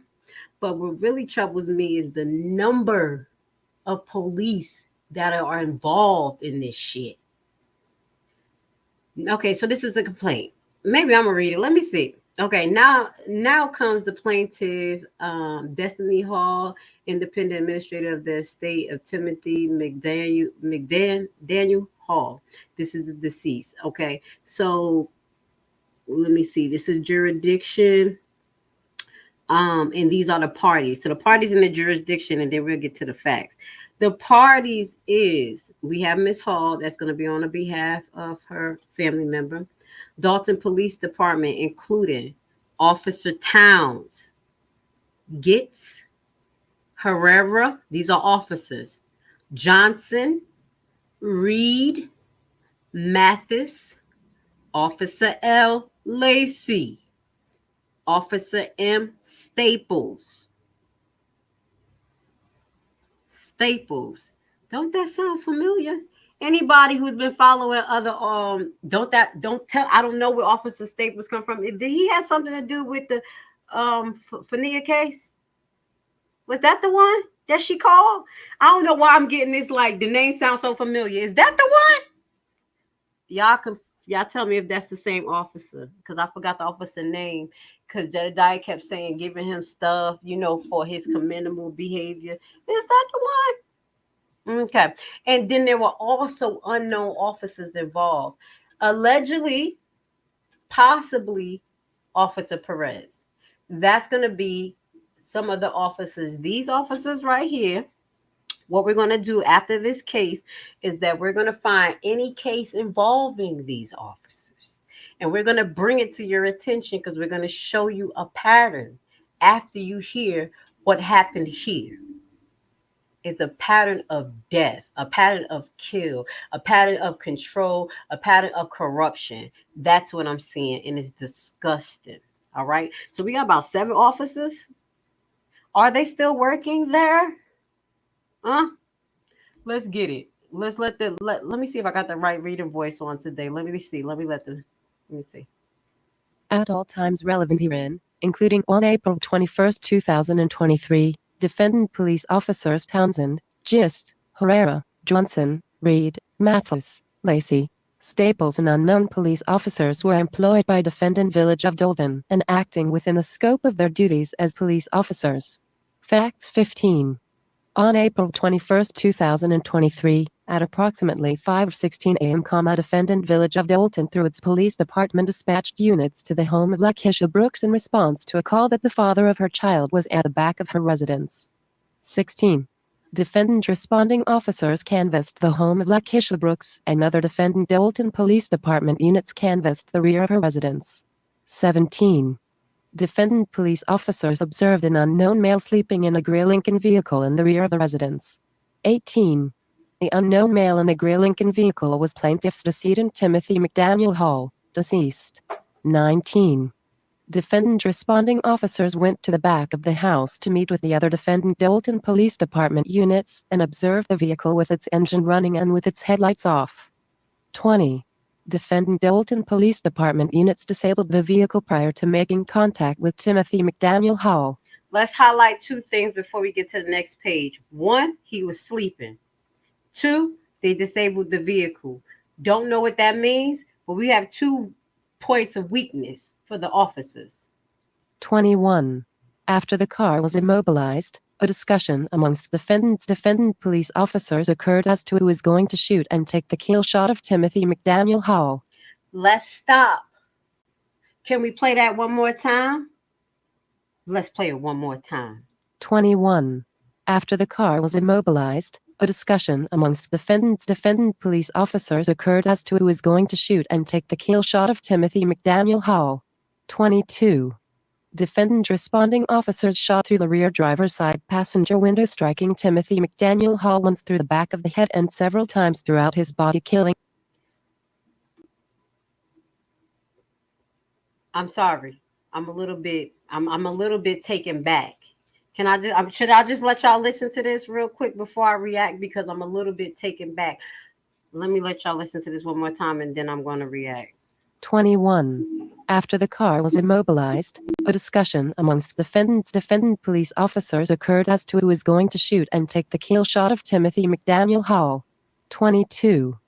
Defendant responding officers shot through the rear driver's side passenger window, striking Timothy McDaniel Hall once through the back of the head and several times throughout his body, killing HM. 23. At the time defendant officers shot and killed Timothy McDaniel Hall, he posed no imminent threat of great bodily harm nor death to such officers. Count I, wrongful death act, excessive force. Okay, so I just want y'all to picture this. Now we get more on the scene, more behind the scenes of what happened. We see, they said he was asleep. They disarmed the car. They were yelling. This man could have been passed out, incapacitated, drunk, fucked up. We don't know what it was. But they didn't even seem close enough to me to interact and for him to hear, if you take a shot from the back passenger window, why? In the back of the head and several times through his body. What was the reason? Now let's get into count 1. Excessive wrongful death act, excessive force. Count I, wrongful death act, excessive force, at all times relevant. It was the duty of the defendants J. Townsend, T. Gist, E. Herrera, D. Johnson, W. Reed, H. Mathis, LAC, M. Staples, and Yukon police officers. Oh, and let me highlight, they did not say who was the officer who took the kill shot. They didn't highlight who was the officer. I would say, at least in the Lexus Wilson case, that they were able to highlight who did the shooting in the car. At least they didn't try to cover that shit up. To refrain from conduct exhibiting reckless or conscious disregard for the safety of others, including plaintiff's decedent Timothy McDaniel Hall. 26. Notwithstanding said duty, defendants J. Townsend, T. Gist, E. Herrera, D. Johnson, W. Reed, H. Mathis, LAC, M. Staples, and Yukon police officers committed one or more of the following willful and wanton acts and or omissions. Used excessive force against plaintiff's decedent Timothy McDaniel Hall under circumstances in which plaintiff's decedent Timothy McDaniel Hall presented no threat of force to the police officers or any other individual. B. Recklessly or intentionally used force against plaintiff's decedent Timothy McDaniel Hall knowing that it would cause plaintiff's decedent Timothy McDaniel Hall bodily injury and or death. C. Discharged a firearm at decedent Timothy McDaniel Hall under circumstances in which Timothy McDaniel Hall presented no threat of death or serious bodily harm to police officers or other individuals. D. Recklessly or intentionally discharged a firearm at decedent Timothy McDaniel Hall knowing that it would cause Timothy McDaniel Hall's death or serious bodily injury. 27. As a direct result of the death of plaintiff's decedent Timothy McDaniel Hall, his next of kin have suffered great losses of a personal and pecuniary nature including grief and sorrow and loss of companionship and society, subjecting defendants J. Townsend, T. Gist, E. Herrera, D. Johnson, W. Reed, H. Mathis, LAC, M. Staples, and Count 2, Survival Act excessive force. At all times relevant, it was the duty of the defendants J. Townsend, T. Gist, E. Herrera, D. Johnson, W. Reed, H. Mathis, LAC, M. Staples, and Yukon police officers to refrain from conduct exhibiting reckless or conscious disregard for the safety of others, including plaintiff's decedent Timothy McDaniel Hall. 31. Notwithstanding said duty, used excessive force against plaintiff's decedent Timothy McDaniel Hall under circumstances in which plaintiff's decedent Timothy McDaniel Hall presented no threat of force to the police officers or any other individual. B. Recklessly or intentionally used force against plaintiff's decedent Timothy McDaniel Hall knowing that it would cause plaintiff's decedent Timothy McDaniel Hall bodily injury and or death. C. Discharged a firearm at decedent Timothy McDaniel Hall under circumstances in which Timothy McDaniel Hall presented no threat of death or serious bodily harm to police officers or other individuals. D. Recklessly or intentionally discharged a firearm at decedent Timothy McDaniel Hall knowing that it would cause Timothy McDaniel Hall's death or serious bodily injury. Count 3, Wrongful Death Act, battery. 34.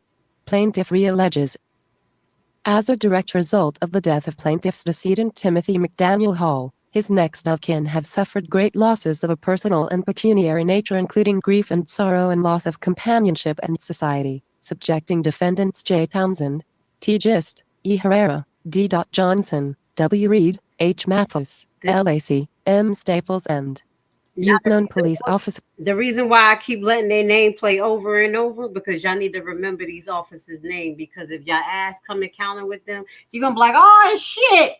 Yeah, you better pray the blood of Jesus. Okay. So they have battery, they have wrongful death and battery. That is 3. We're at 3 now. 2 is survivalist act, that's excessive force, as well as the number 1 is wrongful death. Now let's go down a little bit more and let's get into 4. I think it's only 5. Okay. Survival act and battery. Let me see if it's something a little bit different. You know, a lot of this sometimes be repetitive, but then they use just one different reason why. And excessive judicial requirements for assignment. Okay, so this is Count 4, Survival Act, Battery. 38. Wherefore, Plaintiff Destiny Howell prays for judgment against defendants J. Townsend, T. Gist, E. Herrera, D. Johnson, W. Reed, H. Mathis, LAC, M. Staples and Yukon Police Officer. Decedent Timothy McDaniel Hall suffered serious injuries of a personal and pecuniary nature, including but not limited to great pain and suffering prior to his death, subjecting defendants J. Townsend, T. Gist. Because we want to highlight, I think, well, hold on, let's just go back 1 second, because they said that they arrived at this person's house at what time? Was it 4 in the morning?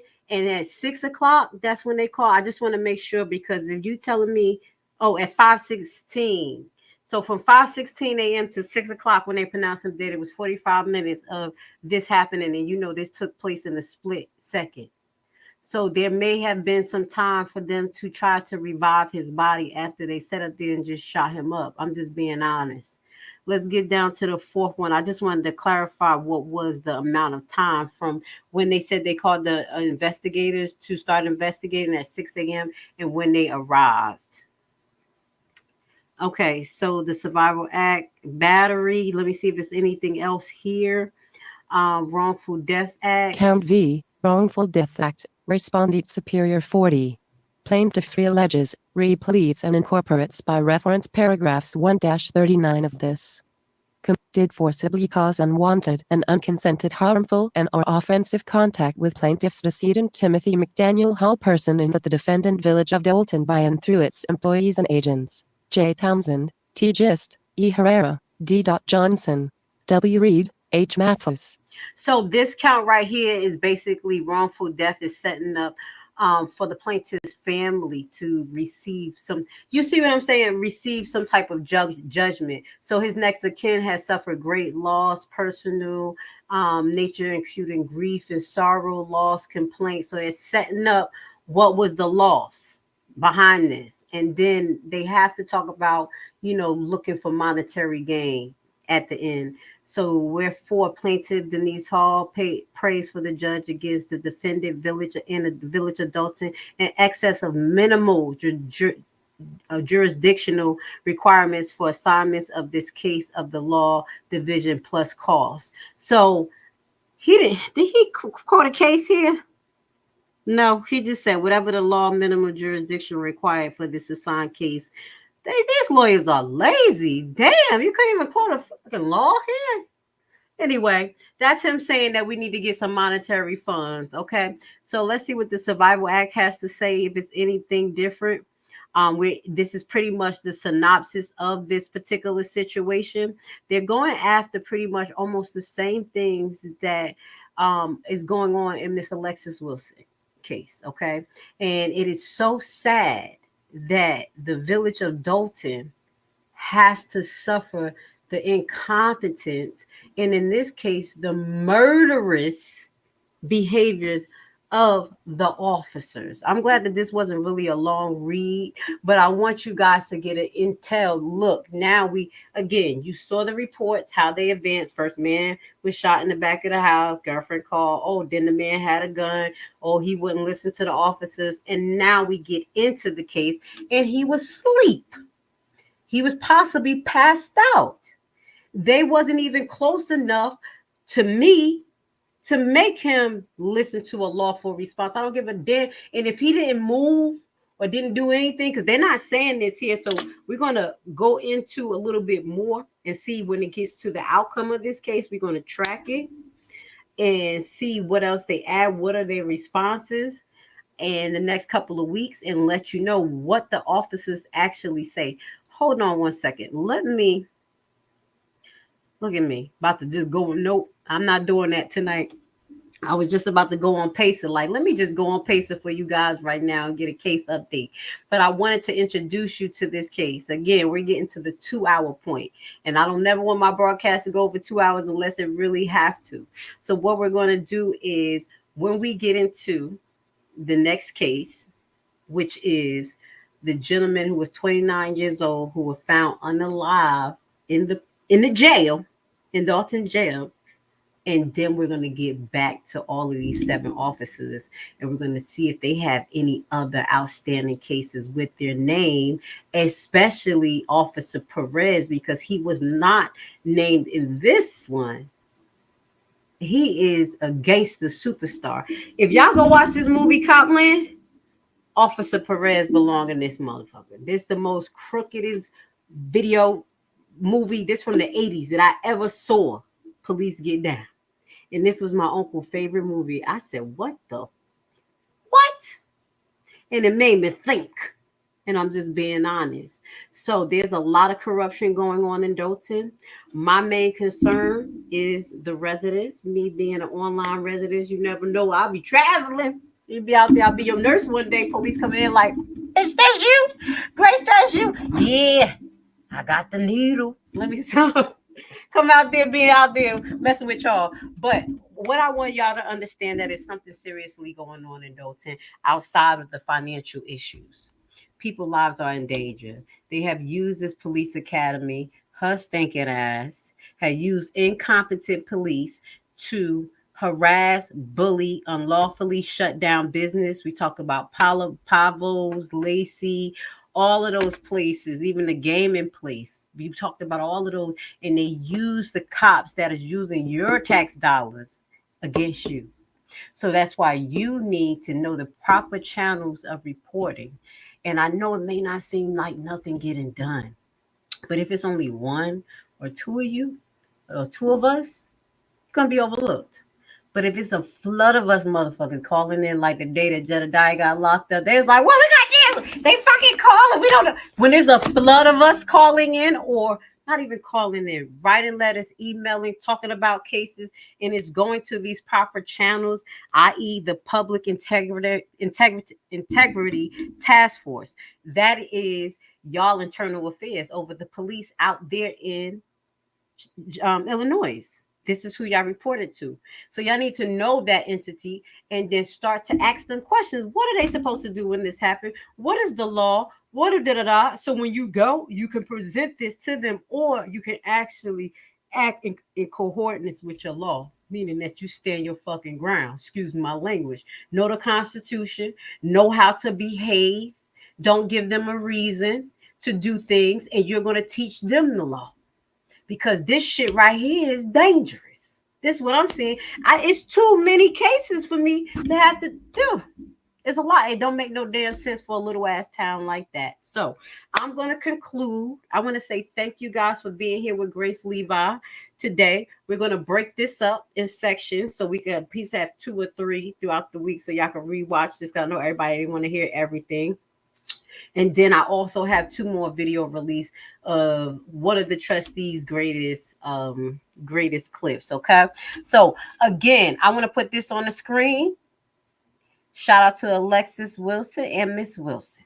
She is having a butterfly release. It's free. Free.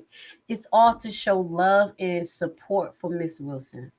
It is hard to lose a family member, let alone a child. The people I showed you were grown-ass people, and it was hurtful for their family. And they're still seeking justice. There are plenty of them. So you guys band together. If you can, show her some love. Like I said, go on her page, hit her up, say, girl, we got your back, because this is one of the youngest that Dolton has taken away. And it's unacceptable. Nobody's perfect, but it does not mean you deserve to die. Just because my patients want to kick my black ass and tell me about myself, oh, you black bitch, da, da, da, you think that what I'm about to do? You think I'm about there to go kill them? Let them die? No. Shit. If I can't do it and I got to get abused, y'all fucking police need to get abused too. We are public servants. So with that goes to say, we're going to end this live with some music. You guys already know I'm going to show you some Hebrew clips. I love you guys. Please support our sponsors, okay? I'm going to see you this week, dog. When we remember Zion, we hanged our hearts upon the willows in the midst thereof. For dead, they that carried us away captives required us a song. So lay that wasted us for quiet us move. Sing us one of those songs of Zion.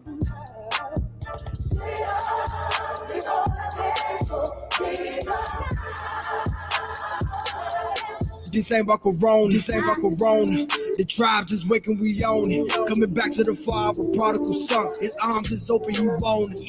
Babylon fall when you honor your mother. Babylon fall when you love your brother. Babylon fall when you keep commandments. We took an oath to take care of each other. Babylon fall when you put down idols. And you find out who really your rival. Babylon fall when you pick up a Bible. We made an oath about our survival. They call us niggas and thugs, but we don't put down the drug. Showing our people some love. You can get stepped like a rug. All we got is coming straight from the mud. Just wait on the day of the Lord. Messiah come out with a sword. Dragging the meters around like a tool. Slicing them, open them up like a whore. Keep the commandments, just wait on the day of the Lord. Messiah come out with a sword. Dragging the meters around like a tool. Slicing them, open them up like a whore. Keep the commandments, we right at the door. Every election. So now, because they can't beat me, they got to do this smear campaign to convince public opinion that I'm bad for them. So you said 2 elections. You were first elected in 2021? No, 2013 was my first election for trustee. I was a trustee. I sat where they are. Right. That's why I know the law. Dolton Council. Yes. Elected mayor 2021. Yes. Term is 4 years? Yes. Okay. Plans of running for re-election? I'm running for both my seats. And I'm going to win them. So, and when is the election for Thornton Township? 2025. So those elections at the same time? They are. Bullshit. Bullshit. Bullshit. Bullshit. Why are you detaining me? You about to lose your job. You about to lose your job. Get this dance. You about to lose your job because you are detaining me for nothing. You about to lose your job. You about to lose your job. Get this dance. You about to lose your job. I'm Martinez. You about to lose your job. Get this dance. You about to lose your job. Get this dance. You about to lose your job because you are detaining me for nothing. You about to lose your job. Get this dance. You about to lose your job. Get this dance. You about to lose your job because you are detaining me for nothing. You about to lose your job. Get this dance. You about to lose your job. Get this dance. You about to lose your job. Get this dance. You about to lose your K.O.B. You about to lose your job. Get this dance. You about to lose your job. Get this dance. You about to lose your job.